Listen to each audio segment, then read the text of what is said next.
Նորթիվի Հասմիկ Մարյանյան, բարոնակարար դուք նշեցիք, որ 2024 թվականի պայմաններ 2025-ին ոչ մարտական պայմաններում, պայմաններում զինծառայողների մահվան դեպքերը կրճատվել են, բայց առանձնարար ինչ քայլեր են ձեռնարկվում, որպեսզի բացառեն օրինակ դեպքերը, եւ երկրորդ հարցը դուք նշեցիք, որ հաջողված ծրագրեր ունենք, հաջողություններ են գնացել 2025-ին, իսկ կան արդյոք բաց թողումներ, որոնց մասին չխոսեցիք։ Շնորհակալություն։ Իհարկե շատ են մեր կողմից կատարված աշխատանքները եւ նշեմ, որ ես պատրաստում եմ 26 թվականի ընթացքում առաջիկա ամիսների ընթացքում մեր կատարած փոփոխությունների, ձեռքբերումների, արդյունքների մասին հանդես գալ կարճ տեսանյութերով փոքրիկ, որը ավելի կամրապնդի մեր հասարակության մեջ պատկերացումը մեր կատարած փոփոխությունների եւ ձեռքբերումների մասին, եւ սա կամբողջանա նաեւ այս ընթացքում։ Ինչ վերաբերում է դեպքերին, հարգելի գործընկերներ եւ սիրելի հայրենակիցներ,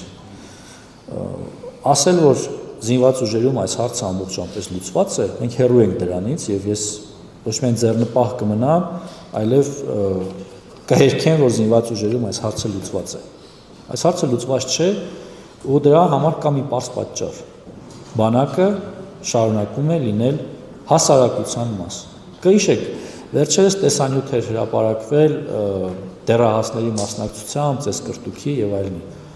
Այսինքն դա մի դեպք է, որը ուղղակի հայտնվել է ձեր ու հասարակության ուշադրության կենտրոնում, որը մեր հասարակության բաղկացուցիչն է։ Սա իրականությունը, որը մեր կյանքում կա։ Դուք բոլորը դրա հետ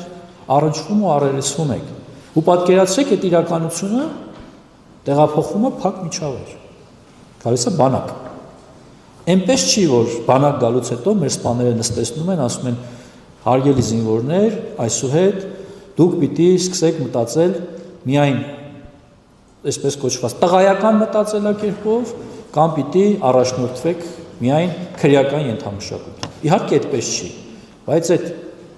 ենթամշակույթը կրող մարդիկ չափազանց մարդկանց մասին է 18 տարի ապրել են իրենց պատկերացումներով, աշխարհընկալումով, իրենց շրջապատով, բարքերով, գալիս են բանակ։ Այո, փակ միջավայրում դա խեղդելը, փոխելը շատ ավելի հեշտ է, ինչը մենք փորձում ենք անել։ Եվ այս արդյունքները, որ խոսում եմ, մեր սպաների, մեր ռազմական ոստիկանության, մեր հոգեբանների, տարբեր օղակի մարդկանց հետևողական ու համակարգված աշխատանքի արդյունքն է, բայց սա բավարար չի, որպեսզի մենք կարողանանք այս խնդիրը ամբողջությամբ լուծել, Լորենցո ասաց, պիտի ծուռը նստենք, դուզը խոսանք։ Այդ բոլորից խնդիրն է, ձեր խնդիրն է։ Ու եթե մենք այսօր աշկ ենք փակում, որ դպրոցում դա տեղի ունենա,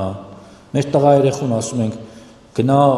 այս մի բանը կուլտուր, որովհետև դու տղա ես եւ այլն, սա լուծման չի բերելու։ Ոստիկանություն դիմելը, եթե շարունակի մեր ընտանիքներում ամոթ լինել, մենք այդ հարցը չենք լուծելու։ Չէ, բանը հիմա այս կարող բաներ ասեմ, նաև ներկաների ինչ-որ մասի մոտ խորտ թվա կամ լսողների։ Բայց դա է իրականություն, եթե ուզում ենք, որ պետական ինստիտուտները գործեն, մեր հասարակարգը լինի ադեկվատ ու հարգի պետական ինստիտուտները, մենք պիտի գնանք այդ ամեն խնդրի հետևից։ Շնորհակալ եմ։ Հավանիչ տեսանյութը եւ բաժանորդագրվիչ նորությունները բաց չթողնելու համար։